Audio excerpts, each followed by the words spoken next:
ఆ రోజు పవన్ కళ్యాణ్ తిరుపతిలో మీటింగ్ పెట్టి అసలు ఎంత ఊగిపోయినాడు, ఎంత మాట్లాడాడు.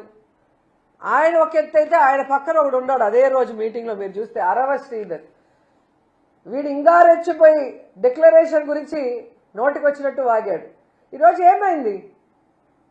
దేవుడు చాచి పెట్టి కొడితే గింగిరాలు తిరుగుతూ వచ్చి పడ్డారు. ఆడవాళ్ళ జీవితాలని నాశనం చేసే వీళ్ళు, ఆడవాళ్ళకి అబార్షన్లు చేసి వాళ్ళని రోడ్డు మీద పడేసిన వీళ్ళు, సనాతన ధర్ములు, వీళ్ళు జగన్మోహన్ రెడ్డి గారి గురించి మాట్లాడే వ్యక్తులు అని అడుగుతున్నా. ఎంత సిగ్గుచోట ఒకసారి ఆలోచించండి.